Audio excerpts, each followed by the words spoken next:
Avengers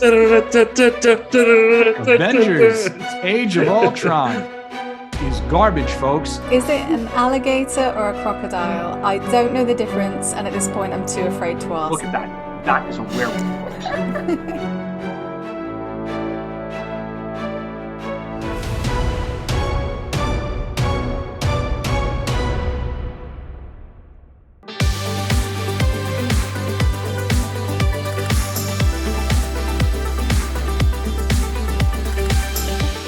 What is up, everyone? Welcome back to another episode of Den of Geek Presents Marvel Standom Live.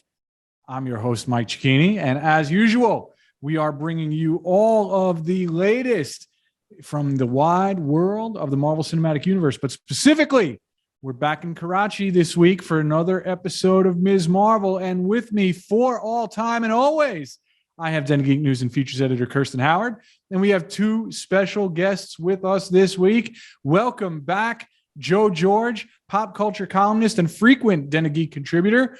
And as usual, we have Den of Geek audience development coordinator Maznah Shehzad, who's here to steal the show from me yet again. This was an interesting, kind of unexpected episode of Ms. Marvel. It did some things that I didn't really expect them to do. Kirstie, why don't you break it down and tell us how this one went?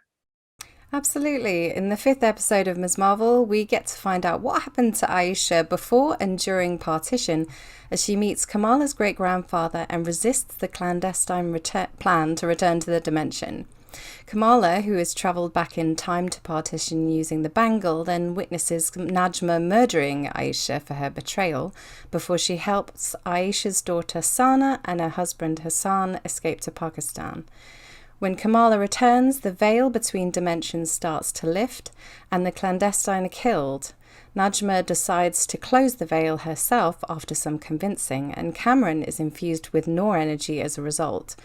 As Kamala's mother finds out the truth, Cameron hides out from the DODC with Bruno, where they're attacked at the Circle Q during the episode's cliffhanger. It did deliver pretty well on the promise of that cliffhanger from last week, I think. But, there were some twists and turns along the way, and especially in the back half of the episode that I was a little bit less sure about than I expected to be. So I want to know what everybody else thought, though. Maznah, why don't we start with you? I liked the episode overall. I loved the partition scenes showing the anguish when Sana got lost and she was crying out for her parents. That just was literally touched my heart. I was crying through the whole scene. I loved Aisha and Hassan's chemistry. And you see Fawad Khan, finally, even for a bit. I wanted more of him, but I understand he has the potential to steal the episode or steal the show. So I was like, it's okay. I get it. It's okay. But seeing him there, I was just it was amazing. And then there was the time travel bit, which we can talk about more. I have some theories on that, but I also liked them going back to the comics with one Easter egg. And I knew that line was so familiar because when Nani was I would like to think that those two people met and then they created something bigger than they could have alone. This was back to the comics. I think issue number 36, volume 10. And this was kind of Kamala and Bruno talking and thinking about what her past could have been. And this man was actually her inhuman ancestor. And the girl is actually Kamala's human ancestor. And they kind of met. And this was way past, this is not even Partition. This is way, way long time ago in AD, perhaps. So they kind of reimagined it. And that's when Kamala said it. I remember seeing this and I was like, oh, this is so familiar. And they actually put it in, it was nicely put in by Nani saying that. So I did really like it. Thanks, Maznah. I'm glad that you're so on top of this because we, as of last week, I feel we've reached the point in this show where it has gone beyond the runs of Ms. Marvel that I've read, so I'm completely in the weeds here. And I mean, frankly, you could have been making that up and I would have had no choice but to believe you. But no, it's as usual. I don't think this has anything to do with how much I enjoy any given episode. You know what I mean? It's purely a coincidence that I was a little bit more mixed on this one than I have been, the first batch. Joe, welcome back once again. Thank you for coming back here to put up with me, and I'm glad to have you on for some good vibes, especially after you suffered with us through Moon Knight. How'd you feel about this week's episode? Unsurprisingly, I liked it. Something I'm learning about me since doing these stand-up episodes is that I'm not bothered by rules not making any sense or backstory. Like, all that stuff bounces right off of me because the actors in the first part were so charming, and I love the romance story and the emotional payoff of seeing Kamala rescue Sana as a child. Just that's all of that stuff worked for me more than any sort of explanation for how and why. I mean, even just the skeleton that is created when what's her name goes into the portal and dies.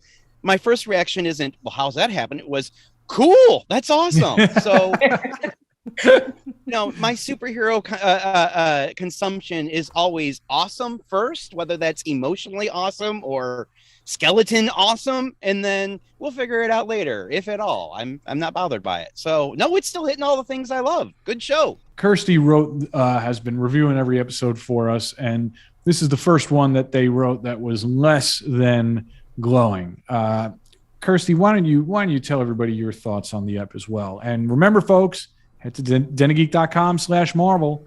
Read all of Kirstie's work. Read all our Marvel coverage there.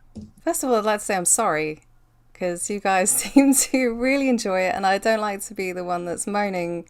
Even though filling in the missing history of Kamala's ancestors was appreciated and the actors playing Aisha and Hassan did a good job, there were too many parts of this episode, especially in the second half, that just felt really rushed and disjointed to me. It's a good show. I love those first 4 episodes, really, but this one did feel like it was just trying to change gears too quickly as we come to the finale, and that didn't work for me. Like, I've heard people say that this was their favorite episode of the season. That's fair enough. Like, I don't think my opinion is right or wrong, just that one opinion. But this just did not work for me overall compared to the first 4. And then there was the time travel stuff, which I'm sure we'll talk about later. Yeah, I'm kind of with you, Kirstie, and I think I liked it maybe marginally more than you did, but I think the problem here, it's not something I can easily pinpoint. And Lee in the comments points out this would have been a great episode if this were an 8-episode season. And I think that is kind of the heart of my problem with this episode especially, and to a lesser extent last week's episode, felt like the series is trying to do too much this season. Like, this is an important story and I want to see this story, and I think they're doing it well. Like I do. I thought the flashbacks were terrific. It's great learning that Kamala's ancestors are 2 of the most attractive people on the planet. That's really cool. But like, I think this is kind of like, I don't know, like, is this a season 2 thing? You know what I mean? Is this a story that would have been served better if season 1 was kind of more conventional, her just kind of learning about her powers and herself without learning about the nature of her powers and like fully embracing the weight of her history? Maybe, look, the finale next week will kind of tell us everything, like whether these really are sins, or whether we're just kind of nitpicking things that we shouldn't be because we don't have the full story yet. So yeah, I can't really put my finger on why I didn't love this episode. If anything, I guess the closest thing I could say is just kind of structurally, the last act of the episode is just weird. Once we get out of those flashbacks, it just kind of like barrels to its conclusion, and then especially like the last shot of the episode, it's like, was there an editing mistake? Like, it's just, the circle Q explodes and it's like cut to credits, and it's just like really weird and awkward. So whatever, this show is still great. And, the Marvel has often struggled with episodes 4 and 5 when we're dealing with these 6-episode seasons. So I think the problem here, it's kind of out of the creator's hands and is more like on the format than it is the show itself, you know? So yeah, Lee just pointed out that Moon Knight and Obi-Wan episode 5 both had the same problems. Code Monkey, good to see you. I did get the feeling that this whole season is just set up, which is a shame as it's a good show, but with 6 episodes, it's a nice family story, but it's not going anywhere else. I feel that I can get into that. He says the clandestines are just an afterthought. We will talk about that shortly, you know, don't worry about that. But yeah, I kind of get that too, where it's like, this is about establishing Kamala and her powers and getting us ready for the Marvels. One of the things that I loved so much about the early episodes of this season is that it felt like TV. It felt like it was structured like TV. And now we're firmly back into the 6-part movie structure, which I don't think really benefits these shows all that much. So whatever, who cares what I think, right? But you know, the real central theme of this is Aisha's story. Maznah, you've been anticipating like seeing these 2 actors in particular show up, I think even more than you've wanted the story itself. Why don't you tell us a little bit about this? Honestly, like I could have like a whole episode just being Fawad Khan and Shehzad who play Hassan and Aisha, and I would have totally been fine with it. It was beautiful. I think Aisha here gets lost, I believe. I don't think she runs away from her people. She gets lost. She finds someone. It's like kind of like him saving her in particular and showing her that humanity is something, you know, like good and something you don't need to destroy, which would have happened if she used a bangle. And then just seeing their romantic moments where like Fawad Khan has this really interesting bit about him where when he's doing romantic roles, the way that he looks at his significant other, whoever she's playing, he literally just gives her this look and you're just like, oh my God, that's like, that melts your heart. And you're just like, and he had so many of those moments. He really like took that role and he was like, I'm going to do everything with it. And seeing Aisha like kind of transform into the motherly role where she's like singing lullaby to Sana, that was such a beautiful moment. And seeing her panic when Najma shows up. I was literally, I knew Najma was lying, first of all, when she said that I didn't see her after they got lost. I knew she was coming back. So seeing that and seeing that, you know, she knows that this is it. I have to save my family. Seeing her that in that role, that was very impactful to me, I think. And I like that they show that in the TV show because in comics, her story wasn't necessarily that deep. I remember like she was pregnant with Sana at the time, and her instinct was just to protect her child as they made her way from then India to Pakistan. And I see that in this kind of, because she is necessarily protecting her child in the end as well, right? So yeah, that was a beautiful moment. Could have been the whole episode, honestly, for me. Joe, what kind of insights do you have into Aisha's journey and just like how this kind of relates to Kamala in the present? So I'm like you, we're past the point of the Ms. Marvel comics that I have read, sadly, and I've been following along with the show elsewhere, and I've not read any I didn't even heard of Clandestine either until they showed up on this, and that was so on both ends. On the comic end, I'm a little, this is kind of new territory for me, and I gotta say, just off of what Maznah said, even the actors I'm not familiar with, and so while I'm watching this episode and Hassan shows up, I was just like, holy crap, who is this guy? He is like pure charisma and captivating the screen. And I agree that I could have gone for the entire episode to be them. Their story was lovely. For somebody whose film and television viewing is clearly limited, that was just delightful to watch the two of them. As far as how it connects to Kamala's larger story, I don't have anything specifically other than this, which is worrisome for me. I love Kamala's family, and generally in superhero stories, that's bad news for the family.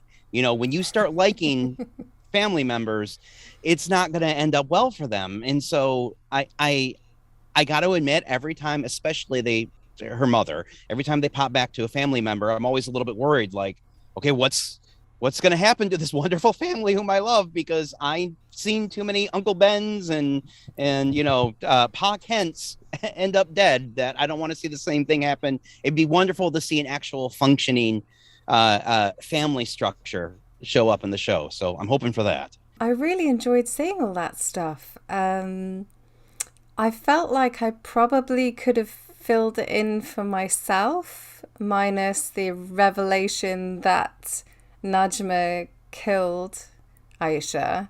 I feel like maybe a lot of that story could have been told without us seeing it, but I was glad to see it, and I thought it was really, it presented nicely, and it was lovely to watch that for the first sort of half of the episode. It's in the sort of second half that I started going like, hang on, like, what are we doing here? Yeah.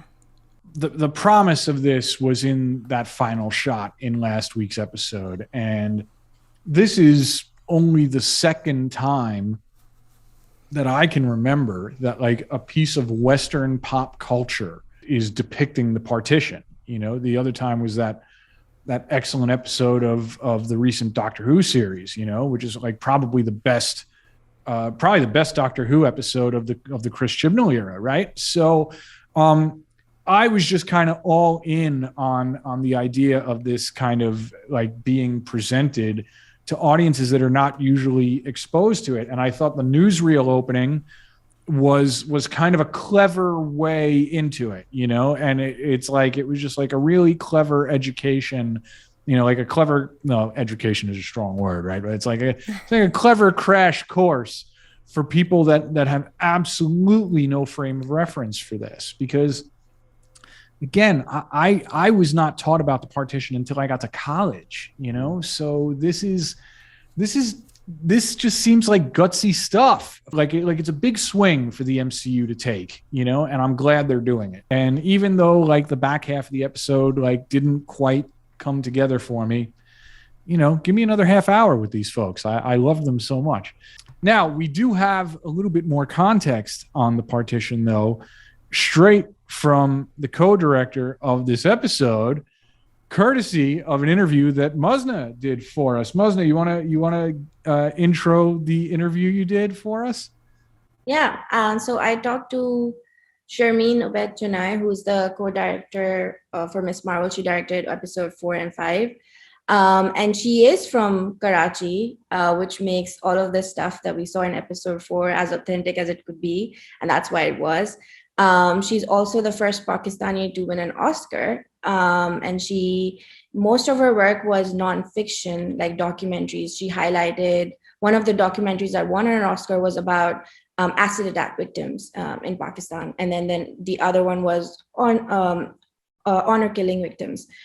And then she directed an animation about superheroes, well, street kids who kind of take it in their hands to save their city or town.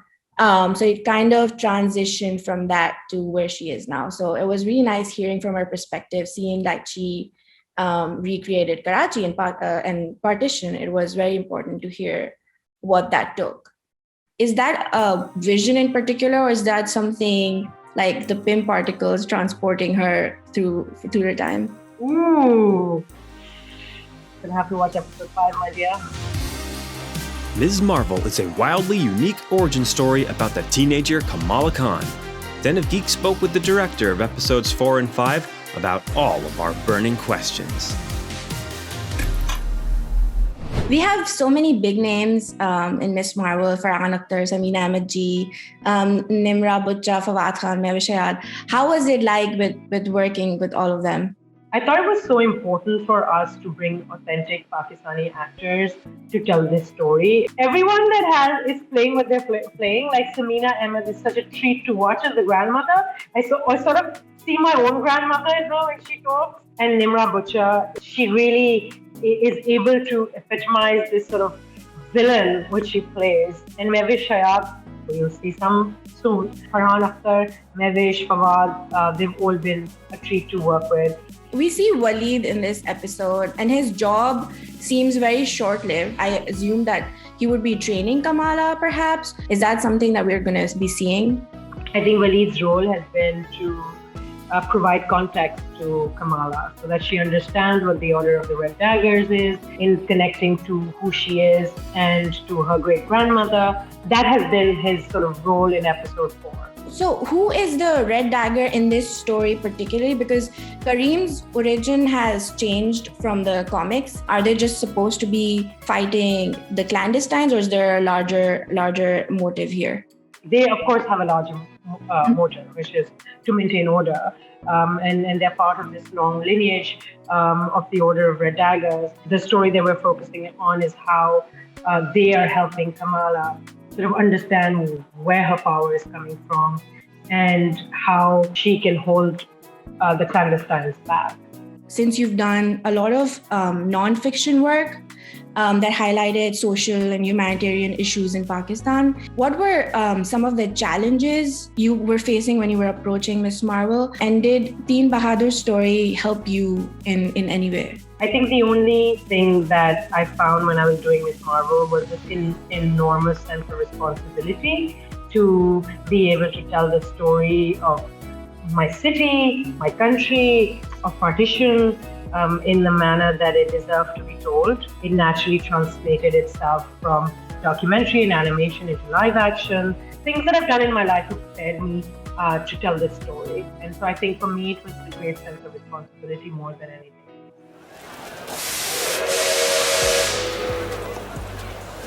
So recreating those scenes of Partition, what were the things that you were concentrating on? And did you perhaps take inspiration from all the stories that our ancestors have talked to us about? I grew up listening to stories of Partition, and I 15 years ago started the Citizens Archive of Pakistan, which is sole aim has been to collect Partition stories. So I have been listening to these stories, collecting these stories for the better part of the decade. And so what I really wanted Kamala to feel like when she was on the platform is as if she was listening to snatches of real conversations that were taking place. That people were leaving behind their homes and their lives and their friends and their schools and colleges and places that they had called home, never to return again. We've never really showed Partition in Hollywood, and we've rarely ever shown it otherwise. To show it as part of the MCU meant that we had a greater responsibility to tell that story in the truest manner that it needed to be told. And in the anguish with the father and the son hugging each other, and the little girl leading her mother, and two friends hugging, you understand that Partition was as much political as it was personal. It was about leaving your home. And that's what we really wanted to make it come alive. There's a lot of chatter at the moment about not fully perhaps taking into account discrimination that Muslims face in the US, especially when it's peer-to-peer. And we saw in the comics Zoe was that character for Nakia and Kamala. Is that something that we perhaps would see in the coming episodes, or is that something that wasn't included? And I would just want to know the thought process if that's so. So I'm going to talk specifically about my episodes because they're sort of not connected to her in Jersey. But I will say that there are hints of that throughout in the conversation that she has with Nakia, that you realize the fact that Nakia covers her head is a massive problem, that people see her and perceive her in a certain way. In episode 1, you see that, she in gym class and in the locker room and everywhere, Kamala feels sort of invisible. I think that when you tell a story like that, you tell it with nuances and you tell it in the manner that it should be told in. And I think that there are a lot of instances where you can see that Kamala has been singled out for because she's different. Is it because she's Muslim, or is she brown, or is she shy, or she's weird or quirky? It's a whole lot of different things, I think. What was your favorite Easter egg in this episode? I did see the barcode for the comic on that photo stand thing. I love the funny. Oh, you did you? It was so funny. That was because there's so much of that is happening because people are wanting to eat very quickly and wanting to eat that, so we put that in there. The Ant-Man in the gas station, there's the Pani Puri, going back into, there's so many little things that we sort of put in there. There is an Easter egg in the airport scene, and I'm waiting for someone to find it.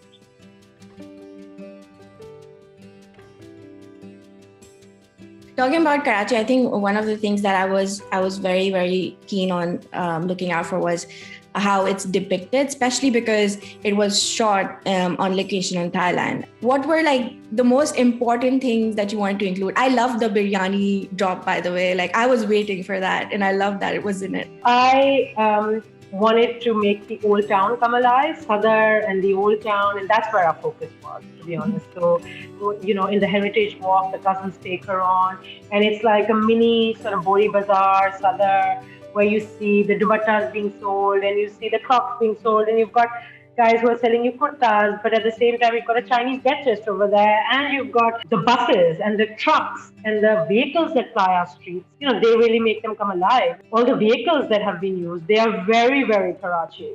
And then don't forget that there's so much of Pakistani music, textiles from Pakistan, there's food. It's sort of a real ode to where we come from and who we are. And the best part is that people who are not familiar with our culture all over social media want to hear our music and want to eat the food and are laughing at some of the jokes that we've got that would be considered sort of jokes that would be known just to us. It's been great to sort of open up our world to the rest of the world. She pops her head out and you see someone taking the wrong lane. When the plane is landing and everyone gets up. Anyone gets up, yeah. That was hilarious. We were trying to explain to the crew what we were trying to do, but then everyone was in on the joke. Kamala will be featured in the Marvels with Captain Marvel and Monica Rambeau. And she will probably, hopefully, also get to be in the Avengers, one of the Avengers movies. How do you think Kamala Khan and her culture will fit into a project of that scale? And if asked, would you be interested in directing something like that? I think that Kamala would fit right in. Iman Valiani is such a terrific actress. She was born to play Kamala Khan. She brings with her this vivaciousness and sort of this younger generation superhero, and she speaks to a completely new demographic. Our definition of superheroes is constantly evolving now, thanks to Marvel. Having her as part of this cadre of new superheroes will only serve in making the MCU reach a diverse audience. If you could direct any of the superheroes apart from Miss Marvel in the MCU, which one would it be and why? Oh, Lord. I'd love to direct the Avengers, to be honest, because I think that it's so diverse. Each one is so quirky and different. And I think telling that story, there are so many things that I feel like I could do with the characters in telling that story. Kamala Khan continues her superhero journey Wednesdays on Disney+. I'm a superhero.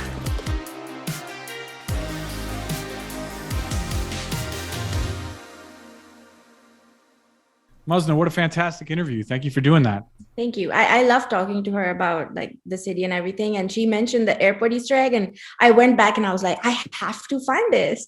And I did find this. It's back in my tweet. It was just like an ode to like her previous documentaries that she had made. It's really cool. I mean, and you weren't exactly asking softballs there either. So really terrific stuff. Very insightful. I was trying to get spoilers out, but yeah, I tried really hard. Never gonna happen with these people. like Marvel talent is just like not gonna give it up. You got more out of one Marvel director than most of us who have been doing this job for like 8 years have ever managed to do. So that was a lot of fun. Thank you. But now we got to kind of dive back into episode 5. And in particular, the thing that I know Kirstie has a big problem with, and that just kind of across the board has folks scratching their heads. Is this show following the MCU time travel rules as they were laid out in Endgame? I'm going to let Kirstie start. Maznah, I'm saving you for last on this one because I know you're like ready to jump out of your seat with some theories on this. So I'm gonna let Kirstie be the kind of traditionalist with the MCU time travel rules, and then we'll make our way around the horn. Well, to answer your question, is this show following the MCU time travel rules as they have been set out in Avengers Endgame? The answer is no. It absolutely is not following those rules. If someone travels back in time, they do not change the future. The past then becomes their present, And what they do is if they change anything, that makes a branch timeline, which we know now are free to roam as they will. The TVA from Loki are no longer pruning those, no longer scooping up variants. So that would create, another universe or reality or timeline or however Marvel wants to play it this week. Kamala Khan shouldn't have been able to travel back in time and help save her grandmother and her great-grandfather by the MCU's time rules. However, it does seem that she has always been destined to do so because in the future, that stuff has happened. She did create she did use her powers to create those steps which crumbled into stars, and that Sana followed to get back to Hassan. So very confusing for anyone like me who is a total nerd about the rules and always wants to make sure that everyone's following the rules at all times and that all questions are answered. But I know that like Joe specifically, he's like the anti-me. He's like, yeah, don't answer anything, don't follow any rules, just have fun stuff happen. And I'm good with that, as he explained earlier. But yeah, I'm a bit of a Grinch when it comes to the rules. So I'm interested to see how this plays out and if it's ever explained. And I know Maznah has some theories she's been waiting to drop on us about how this could have transpired within the MCU. Yeah, you know what? Let's just turn this over to Maznah because I know Joe's like, who cares? Joe's like, it's just exactly my answer. We don't need rules. The only time travel rules is does it get the story from point A to point B effectively? Right? Exactly. And is it fun and is it cool? That's all you need. I mean, that's my theory for everything superhero wise. It's got to be cool, got to be awesome. That's the only rule. So yeah, and I think by the Joe rule, yeah, if we're applying the Joe rule here, I think this episode does do that, but not by the Kirstie rule. But let's get some Maznah rules here. I think when we're looking at it from like endgame perspective, you're just like, this happened in 2019. So there's no way they will forget something this big, right? There has to be some kind of logic that they applied here when they're doing so. So back to your point, Kirstie, where you said she was destined to do this. And I feel like when Bruce Banner mentions how timeline works, he says, when you go back in time, that time now becomes your present, and your present is your past. So like that's how it works. And if you change anything, it branches out. But that's the thing, she didn't change anything. She did stuff that is exactly supposed to happen. The stars and all of that. She never changed anything from the timeline. So the timeline to branch out, it doesn't make sense. If she had saved Aisha, if she had fought with Najma, or if she had met Hassan and talked to him, that would have changed because Hassan would have realized a girl was there who saved the child. But she did none of that. It was just the stars. It was Sana's memory where she followed the stars, and that's what happened. So it didn't branch out. That's one of the logic here. Then people are saying that this is closed loop, and it's not breaking any rules. The second thing is, it could be Aisha, when Aisha calls out from her bangle, what you seek is seeking you, and the bangle is activated. I feel like she could have been pulling another variant of Kamala from another timeline and not the same timeline that she was in. And if she does that, that doesn't necessarily affect MCU logic at all, because other dimensions exist and they exist parallel to us. And we know that the bangle can travel through dimensions because that's what the clandestines were supposed to do. So there is that logic. But the third thing is, and I really like that theory more than anything else, it's in the comics. And this is volume 10, I think G. Willow Wilson's last one. And that's kind of hinted at the episode name time and again. In that whole issues that I think goes from issue number 31 to 35. I'm not sure. Don't quote me on that.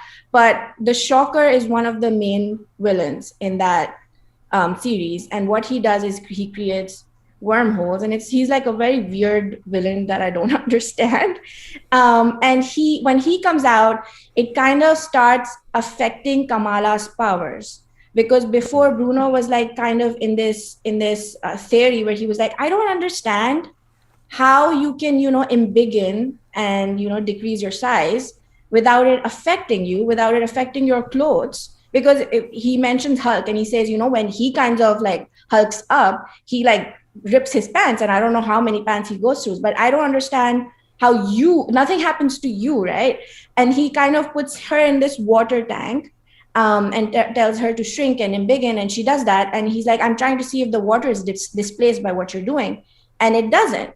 And throughout these issues, we see like suddenly Kamala's powers, like she can't control it anymore. That's something that she did like in the first season where she didn't know. She just randomly embiggened and shrunk.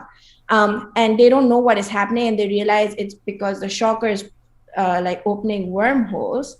And Bruno realizes from that her powers to embiggen and shrink actually come from her ability to share her mass through time. So it's not her like just like doing it herself.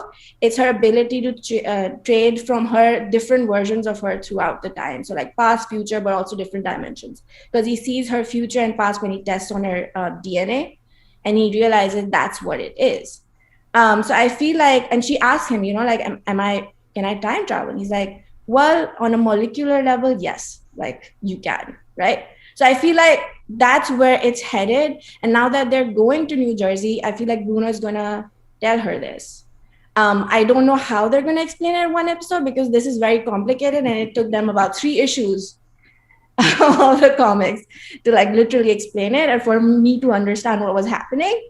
So I don't know how that's going to fit into that one episode, but I feel like it's probably this, like her ability to do that. I don't think she follows the same idea of Pym particles or the quantum realm or all of that. I think it's just her powers ability. She can do this because this was in the comic. So I feel like that's where they're headed. I do like those theories, and I do like the idea of the closed loop, using the Noor energy. Like they could explain it away using that too. Yeah, because I went back, I watched it again, Kirstie, because your question in the last episode, it was haunting me. You were like, it cannot happen. It cannot. And I was like, yeah, you make sense. Like, complete makes sense. And I went back and watched the episode, and again, I was like, she didn't really change anything. The person who saw her died. So technically, there was nothing there to like change, and it wouldn't have branched out necessarily. That's where my logic was. I still don't think it makes complete sense, but I do like the idea of Kamala showing up in different places and maybe hearing a story about some wild shit that happened decades ago, and her going, oh, I must have done one of my loops. And then that kind of transpires at some point. But I mean, who knows? Maybe we'll find out next week. Maybe. What do you think, Mike? Look, I will accept it. The second one is a little complicated for me, but it seems well thought out, and Maznah presented the appropriate, canonical elements, evidence from the comics. So, yeah, I'll accept it. I know Joe will accept it. Give her no prize. Yeah, she explained it. And Kirstie, it seems like Maznah's won you over on this too. No, I can get there. I will make any theory that fits and makes sense of it, because in my head, it just like Marvel has done a lot of shit. Like, and I understand that time travel, like the whole Prisoner of Azkaban stuff that they're trying to pull here. But it was 2019, right? Endgame just happened. It's not 10 years ago that you forget you did this major thing. So there has to be this logic here. Like, it has to happen. Like, I can't believe that they forgot and they just did this major like issue in Miss Marvel that was going absolutely great till now. So I'm just like, I want to believe that there's some kind of logic or theory here that they're taking from comics. I really pray that that's how it is. This is why they need to get Reed Richards in the MCU as soon as possible, so we can just say unstable molecules. It's always the Marvel explanation. You got the Speed Force in the DC universe. We got the unstable molecules over here. That's all we need. Code Monkey says, in my head, the bangle was already there. So, it was just some kind of hand wave manifestation of the genetic powers. And it's not really time travel. So I kind of wondered about that too, where it's like, maybe it's the bangle kind of showing her events and she's not really influencing them. No, Maznah says no. Okay. I will say that logic. I thought about that too, but she has the photograph that she The photograph. Yeah. right? So it doesn't make sense then. You're right. The photograph kind of pokes a hole in that immediately. All right. So the next thing is we got to talk about the clandestine because they're barely in the episode, and they've been kind of nebulous from the start. I don't even know if we can call them villains at this point. I mean, to me, they just kind of exist, so that our hero has something to react to and has a reason to go from place to place, right? Does anybody feel strongly that like Najma and friends are actually like really strong villains, or am I alone in this? It was nice to see Aisha's story, but I just don't think we've spent enough time with the clandestine to really feel super attached to their struggle with Aisha over their plan to go home. The resolution of that conflict between Aisha and Najma just didn't feel that impactful to me because they just hadn't spent enough time on that. Like the clandestine were introduced, explained, and became the villains of the show within one episode just a couple of weeks back. It's the same issue we're seeing with a lot of these MCU shows. Like they're just often trying to squeeze in so much into 6 episodes that parts of the story feel underdeveloped. And in this case, it's the clandestine and the DODC. It's the villains that do feel weakly developed to me. The rest of the show is pretty great. Yeah, I don't see any saving the clandestine either. It feels, Lee said in there, they're plot devices, and I think that's exactly right. At best, they are connecting Kamala to a larger world, but I don't know that we're going to see much of them anymore. I suspect DDoC, the damage control, is going to be the ultimate villain here, especially as they become more Homeland Security like. That there's nothing, they're getting us from one point to another, and if anything, whatever the clandestine are is going to be picked up again in Marvels, I suspect, and is largely done here for the show. I will say, like, when episode 2 happened, like my idea of what this story was going to be changed from, oh, it's superhero versus the villain, to, oh, it's the superhero understanding that she is a superhero.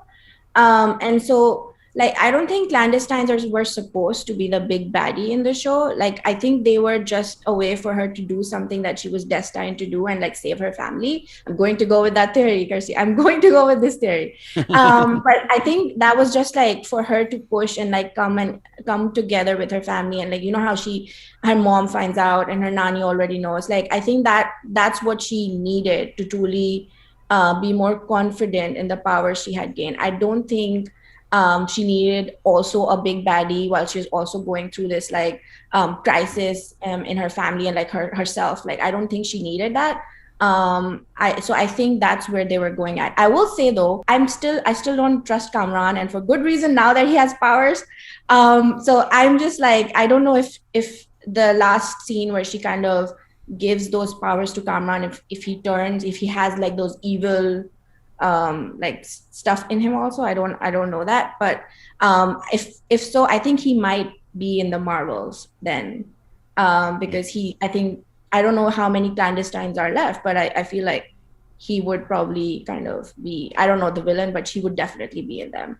But yeah, that's what I thought of the clandestines. Yeah, I can't argue with that. Although I really Marvel's not good at not telegraphing their punches, right? And I feel like if Cameron was going to turn, like, it would have happened at the end of this episode, right? Don't you think? Like, here he is, he's saving Bruno from the DODC drone, and like, I don't know. I don't think Marvel does subtlety all that well, especially when you're in the final act of something. If he blames Kamala for Najma's death, then that's going to be enough for him to be against her, right? And not in the physical way she hopes.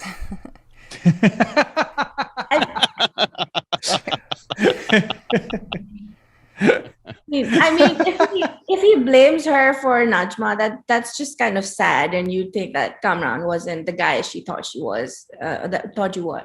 But like, it's just like, because your mom tried to kill the girl too many times to count, with like all of her people, family, relatives, whoever they were. Now that she's gone because of the choices that she made, it's Kamala's fault. Like, doesn't make sense to me. Then Kamran is just like who we thought he was, or who I thought he was. Any predictions for the finale?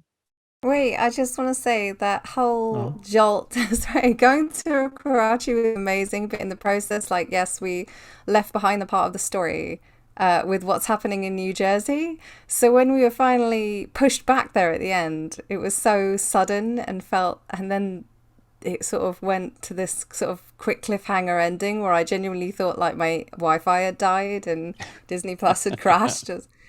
The way these MCU shows are structured towards the end is always so odd to me. That's all. That's just an observation. It's the last couple of episodes are always extremely strange in their structure. So, do you think they will stick the landing with this finale? I'll be somewhat skeptical and say depends on what you want that landing to be. I mean, we're going to get Kamala in the full costume, and she's going to do some cool superhero stuff, and there's going to be some sort of resolution with her parents. I think we'll get that, but it's totally going to end open to set up Marvels, which, if I'm remembering correctly, was originally supposed to happen at the end of this year. So I am a little bit worried that we're getting kind of like the WandaVision, Doctor Strange 2 thing, where the order of the shows in relationship to the movies kind of got messed up, and it's not going to feel quite as satisfying as a standalone story, nor as a jump off, since we won't get the actual rest of the story until later on. So, I mean, it depends on what you want, but if you want a closure, like a full-on story is going to end and all the threads are going to be closed, except for a couple of fun danglers, we're not going to get that. We're going to see the completion of Kamala becoming a superhero. That's the end of the story that we're going to get. Yeah, I think they're gonna save like the end bit for the Marvels, yes. And I don't want them to do that because I want them to use that time to tell her story. Her making the costume, because we know like her necklace that has the lightning bolt sign, it's there, so it's happening. She knows she has all the pieces to make it. But making that and fighting the Department of Damage Control and figuring out how the time travel happened, it's a lot for one episode. I would just be happy if they address the time travel and they call her Miss Marvel. That's it. And the costume can come in the Marvels. It's fine. Like, I would want to see that, but it's okay. So even if they answer that would be great. I think that's the one closure I need and everyone needs from this episode. Yeah, I think we're going to see the end of Kamala's journey to being a superhero. I think we'll probably see her and Bruno back together, and the little love triangle that's turning into a love square with Red Dagger. I'm not sure. Maybe a family reunion and just them working through a few of their issues might be nice. I don't know whether we're going to get a big action-packed sort of typical MCU finale. If it is, it's against the DODC, which is just a bit... I mean, I don't know. I don't know if they could have something fantastic planned, but that would be a little bit underwhelming. But then a lot of these final battles do tend to be, CGI bollocks, as we like to say on Marvel Standom.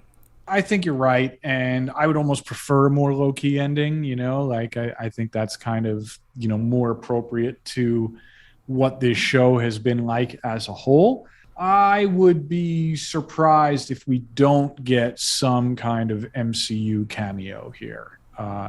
Whether it's Scott Lang, whether it's Carol Danvers, I think at some point next week, somebody, like somebody who has hung out with the Avengers, I feel like they have to make an appearance on this show. And not even for story purposes, like just strictly so we can see how Kamala reacts to them. Like, that's where the joy is going to come for me. So hope I'm right.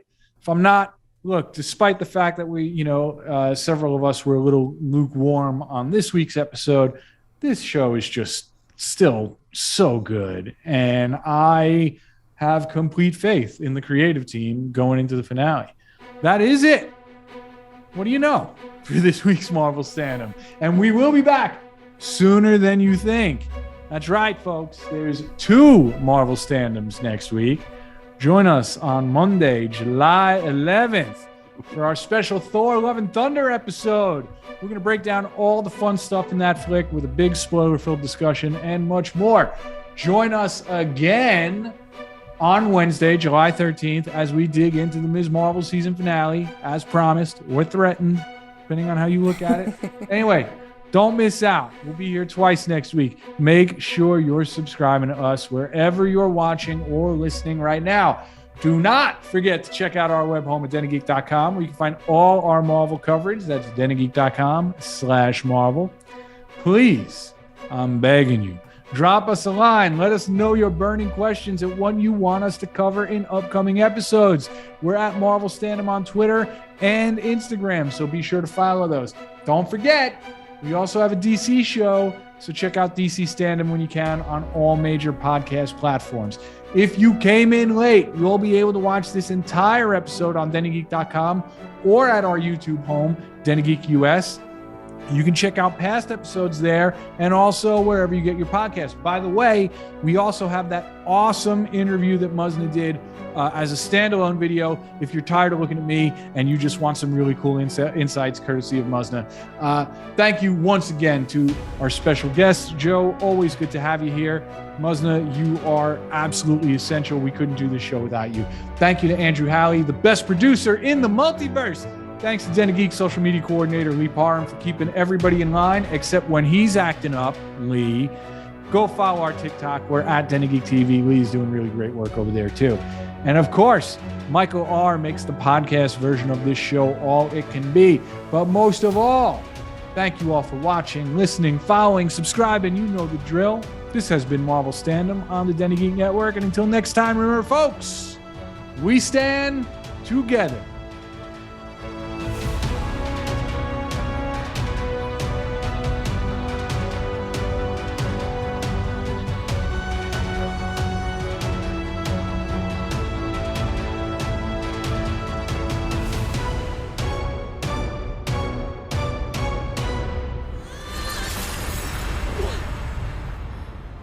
Time travel!